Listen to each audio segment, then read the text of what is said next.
Initiating System 1.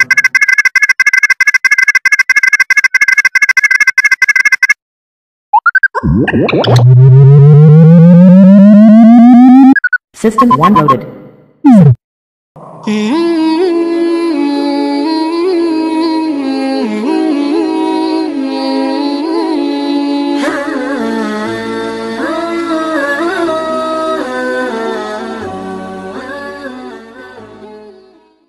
Assalamualaikum warahmatullahi wabarakatuh. Mitra muslim, hafizakumullah wa ra'akum. Berbicara tentang perjuangan Rasulullah sallallahu alaihi wasallam, sesungguhnya berbicara tidak hanya sebatas sebuah semangat, tetapi berbicara juga tentang masalah ilmu. Berbicara tentang masalah urutan, berbicara tentang masalah strategi. Semuanya harus dipadukan karena memang semangat tidak pernah cukup. Orang tidak bisa membangun sebuah peradaban hanya bermodalkan sebuah jargon dan teriakan, tetapi harus dipandu dengan ilmu yang telah diajarkan oleh Rasulullah Sallallahu Alaihi Wasallam, di mana kita akan membahas pada pertemuan kali ini tentang 10 tahun membangun sistem di Madinah. Kalau 13 tahun di kota Mekah yang sudah kita bahas, Rasulullah Shallallahu Alaihi Wasallam menyiapkan pondasi SDM-nya, membangun generasi-generasi yang akan mengendalikan, yang akan memegang sistem itu. Maka ini pula sebenarnya yang menjadi pelajaran pertama buat kita.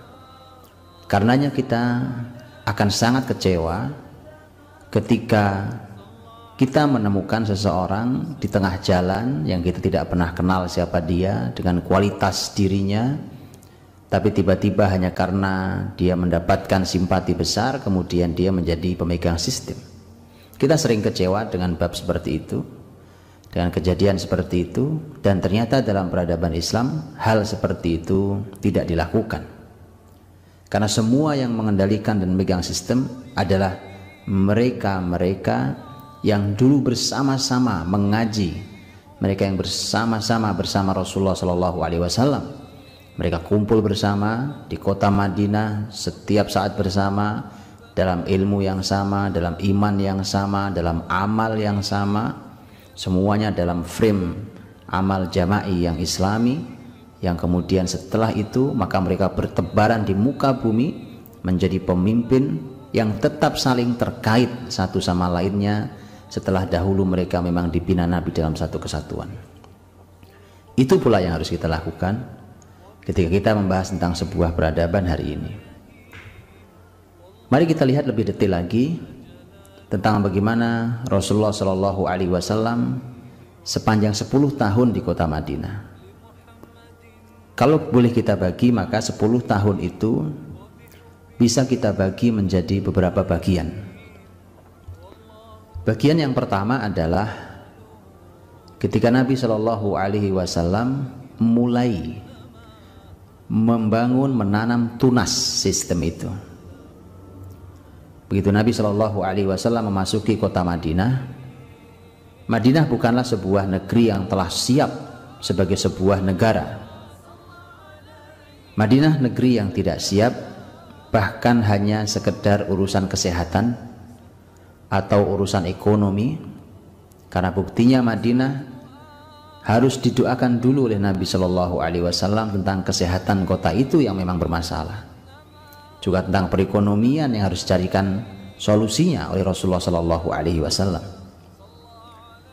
Nabi Shallallahu Alaihi Wasallam harus membangun sebuah sistem baru di tengah masyarakat Madinah yang telah lelah diri mereka sendiri setelah mereka bertempur antar mereka sendiri.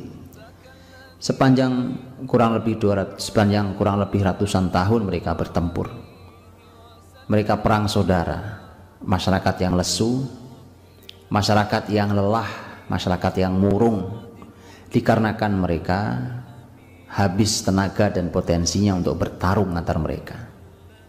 Maka bukan sebuah pekerjaan yang ringan buat Rasulullah Shallallahu Alaihi Wasallam untuk membangun Madinah. Justru di sini Disinilah pelajarannya buat kita semua.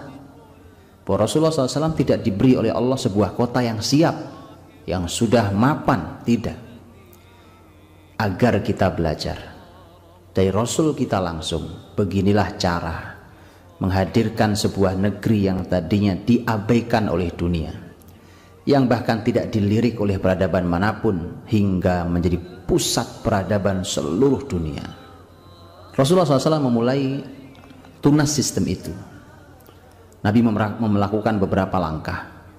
Yang pertama, Nabi membangun masjid, dan ini bukti bahwa masjid adalah pusat peradaban Islam, bukti bahwa masjid adalah merupakan sentral dari kebangkitan Islam. Masjid adalah tolok ukur kejatuhan dan kebangkitan Islam. Di masjidlah semua akan dibicarakan, di masjidlah semua akan dibangun, akan dirangkai, dan seterusnya. Setelah itu Nabi Shallallahu Alaihi Wasallam melakukan persaudaraan, mempersaudarakan antara para pendatang, yaitu kaum muhajirin dari Mekah, dan tuan rumah, yaitu orang-orang Madinah. Mereka dibuat membaur, lebih dari sekedar membaur, sehingga sebenarnya konsep berkelompok itu harus sangat dihati-hati. Ketika kita hari ini melihat ada kelompok suku mana, kelompok suku apa, dan seterusnya, harus sangat hati-hati. Itulah mengapa seringkali terjadi bentrokan antar mereka. Rasulullah SAW membaurkan mereka, lebih dari sekedar membaurkan mereka, bahkan Nabi mempersaudarakan mereka. Saudaranya yang baru datang dan kekurangan adalah merupakan tanggung jawab dari saudaranya sebagai tuan rumah yang memiliki kelebihan. Setelah itu Nabi Shallallahu Alaihi Wasallam membangun pasar. Ini menunjukkan betapa pentingnya pasar dalam peradaban Islam, karena disitulah diputar perekonomian. Di pasar itulah nanti muslimin bisa berbicara banyak dalam menegakkan syariat pasar, syariat ekonomi, muamalah dalam perekonomian.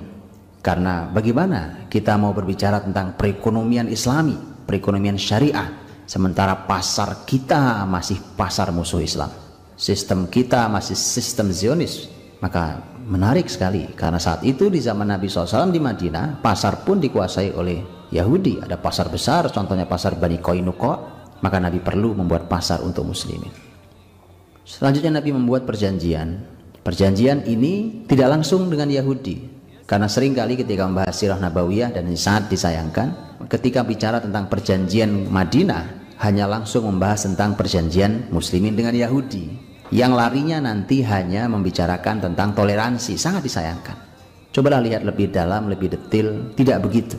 Justru perjanjian yang dibuat pertama oleh Nabi bukan dengan Yahudi, tapi sesama muslim, antara muhajirin dan ansor, antara masyarakat Mekah pendatang dan masyarakat Madinah tuan rumah.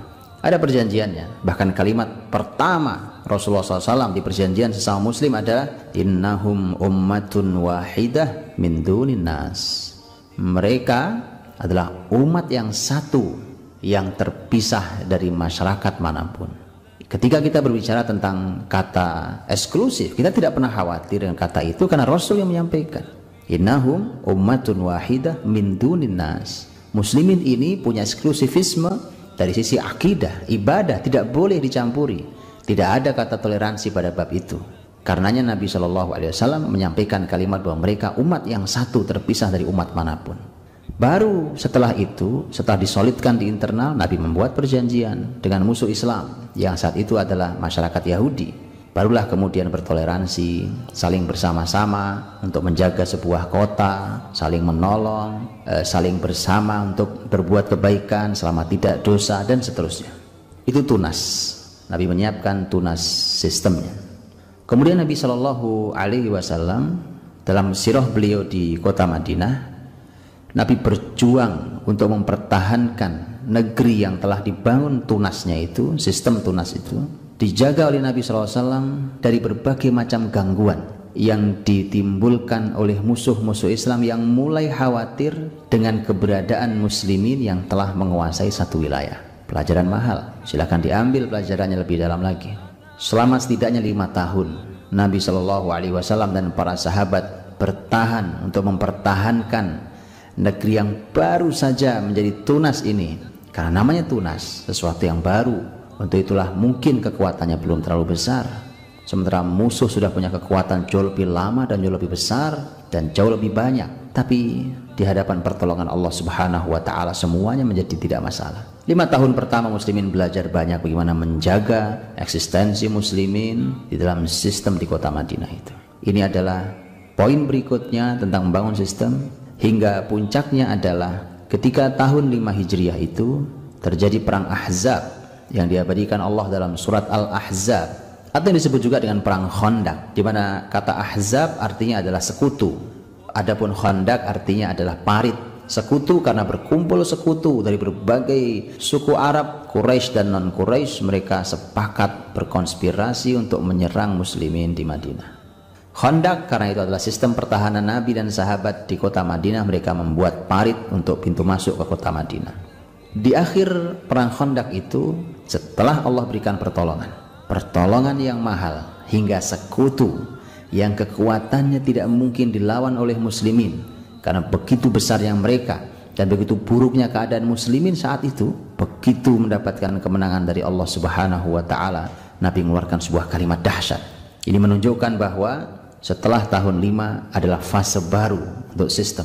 Nabi mengatakan sebagaimana disampaikan dalam Sahih Bukhari, al-an naghzuhum wala yaghzunana nahnu nasiru ilaihim. Sekarang kita perangi mereka, bukan mereka yang memerangi kita, kita yang akan pergi untuk berangkat menuju ke mereka. Dahsyat.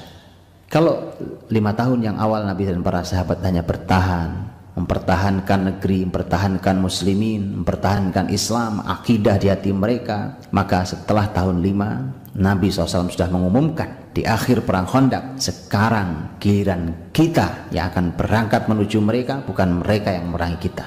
Untuk itulah kabar gembira tentang penaklukan negeri-negeri disampaikan di tahun 5 ini. Nabi sudah menyampaikan tentang penaklukan berbagai negeri, bukan hanya negeri-negeri kecil, bukan hanya kota-kota biasa, bukan hanya negeri-negerinya orang Badui. Nabi sampai menyebut Yaman, Nabi SAW menyebut Romawi, Nabi menyebut Persia. Dahsyat, subhanallah. Nabi menyebut 2 imperium terbesar di zaman itu, Persia dan Romawi. Sudah Nabi sebutkan di tahun 5 Hijriah bahwa itu negeri akan diberikan Allah untuk muslimin. Dan terbukti, nanti setahun berikutnya, tahun 6 Hijriah, musuh besar yang sering dihadapi muslimin adalah orang-orang Quraisy dari Mekah. Tahun 6 adalah tahun perjanjian damai. Bukan muslimin yang meminta, tapi musuh Islam yang meminta. Ini bukti bahwa mereka sudah lemah. Maka terjadilah perjanjian Sulh Hudaybiyah. Ini tahun 6, tahun perdamaian. Nabi manfaatkan sebaik-baiknya untuk membersihkan berbagai macam gangguan selain Quraisy, karena Quraisy sudah tidak mau lagi memerangi muslimin dalam perjanjian mereka. Maka setelah itu memasuki fase berikutnya, dan Nabi buktikan giliran kita yang sekarang keluar, giliran kita sekarang yang berjalan menuju mereka. Maka tahun ke-7 Hijriah adalah merupakan tahun di mana Nabi SAW mulai melakukan ekspansi dakwah keluar. Nabi mengirim para sahabatnya ke berbagai wilayah, ke berbagai negeri. Nabi kirimkan surat-surat dakwah kepada raja-raja, pemimpin-pemimpin, pembesar-pembesar, kaisar-kaisar di sekitar wilayah Arab, bahkan hingga Persia dan Romawi. Semua diminta Nabi SAW untuk masuk Islam, semua diminta oleh Nabi SAW untuk menerima hidayah ini. Tidak ada basa-basinya. Nabi langsung sampaikan, kalau kalian masuk Islam, maka kalian mendapatkan pahala 2. Tapi kalau kalian tidak mau masuk Islam, maka kalian mendapatkan dosa 2. Disinilah Nabi memulai fase yang baru. Dan setelah itu Allah Subhanahu wa Ta'ala memberikan sebuah kemenangan yang besar, kemenangan yang disebut-sebut dalam Al-Quranul Karim, yang oleh para ulama sirah disebut sebagai inilah kemenangan terbesar dalam sirah Nabawiyah, yaitu Allah berfirman, inna fatahna laka fatham mubina. Sesungguhnya kami menaklukkan, akan memberikan kepadamu kemenangan yang nyata, fatham mubina. Rasulullah Shallallahu Alaihi Wasallam mendapatkan kemenangan dengan penaklukan negeri Mekah. Nabi membersihkan tauhid mereka, menghancurkan patung-patung, menghantarkan masyarakat Mekah dan sekitarnya menuju hidayah mereka. Kiblat muslimin itu bersih dari kemusyrikan hingga hari ini dengan alhamdulillah rabbil alamin. Ini adalah tahun kemenangan yang disebut Allah sebagai fatham mubina, kemenangan yang nyata, besar kemenangan ini. Maka sejak itu, sejak muslimin mulai mendapatkan kemenangan demi kemenangan, setelah itu datang rombongan dari berbagai macam suku dan wilayah. Setelah tahun 8 itu, Tahun 10 Hijriah disebut sebagai Amul Wufud, sebagai tahun utusan-utusan. Utusan-utusan itu datang ke Rasulullah SAW untuk menyatakan diri masuk Islam dan taat kepada kepemimpinan Madinah. Dan sebelum itulah Nabi SAW sudah banyak mengingatkan para sahabatnya tentang kebesaran, tentang harta, tentang jabatan. Nabi tengah menyiapkan mental juara para sahabatnya agar kelak mereka tidak menjadi pecundang, agar kelak mereka tidak jatuh karena harta, agar kemenangan muslimin di sebuah jihad mereka tidak justru menjadi kekalahan pertama mereka dikarenakan dijatuhkan oleh harta, di mana muslimin mulai berebut harta dan jabatan. Nabi banyak menyiapkan dalam kalimat-kalimat beliau, menyiapkan para sahabat, dididiklah para sahabat. Ini bukti bahwa seorang pemimpin, seorang pendidik harus tahu persis apa yang harus dilakukan. Generasi kita tidak hanya disiapkan untuk bertahan saat miskin, jangan hanya disiapkan mereka hanya untuk menjaga iman ketika mereka sedang papa, keadaan sedang susah. Tapi perhatikan, kalau kita pegang Islam ini, jangankan hanya harta, bumi ini akan Allah serahkan. Kalau sudah seperti itu, maka perlu diketahui, sebagaimana kemiskinan ada efek baik dan efek buruknya, demikian juga kekayaan. Tapi ketika kita membaca hadis Rasulullah SAW yang disampaikan dalam Sahih Bukhari dan Sahih Muslim, pesan Nabi yang sangat mahal, wallahi mal faqru akhsha alaikum walakin akhsha an tubsata alaikumud dunya. Demi Allah, kata Nabi, kalau miskin aku tidak takut itu menimpa kalian. Kalau kalian miskin aku tidak takut. Tapi yang aku takutkan ketika dunia dihamparkan di muka Allah selapang-lapangnya untuk kalian. Maka kalau boleh kita bandingkan sebagaimana hadis ini, maka ternyata kekayaan memiliki efek negatif yang lebih besar daripada kemiskinan. Ketika sama-samanya keduanya memang memiliki efek negatif, sebagaimana kedua-duanya memiliki efek positif. Maka Rasul tengah menyiapkan para sahabat, karena pasti sepeninggal Rasulullah SAW, ketika para sahabat akan menguasai bumi, maka tidak boleh kekuasaan itu, dunia itu menjatuhkan kemenangan-kemenangan yang telah mereka dapatkan. Karena seringkali justru dunia itu yang menjatuhkan kemenangan-kemenangan itu. Dan setelah tugas itu selesai, maka Allah Subhanahu wa Ta'ala tahun 11 Hijriah memanggil Rasulullah SAW, dan wafatlah Rasul setelah selesai tugasnya, setelah turun ayat idza jaa nasrullahi wal fath wa ra'aitan nasa yadkhuluna fi dinillahi afwaja. Telah datang pertolongan dan kemenangan dari Allah Subhanahu wa Ta'ala, dan kau melihat manusia berbondong-bondong masuk Islam. Itulah kemenangan sesungguhnya, itulah kemenangan dari dakwah Islam ini ketika masyarakat mendapatkan hidayah Allah Subhanahu wa Ta'ala. Maka mudah-mudahan ini menjadi sebuah gambaran bagi siapapun yang tengah berbicara tentang peradaban, yang tengah menyiapkan keluarganya, menyiapkan dirinya, menyiapkan lembaganya agar belajar langsung dari Nabi SAW. Beginilah cara Nabi membangun sistem hingga lahirnya para pemimpin-pemimpin muslim yang menegakkan manhaj nabawi, menegakkan aturan Rasulullah SAW. Wallahu a'lam bishawab. Fa'tabiru ya ulil absar. Ambillah pelajaran wahai orang-orang yang memiliki pikiran. Assalamualaikum warahmatullahi wabarakatuh.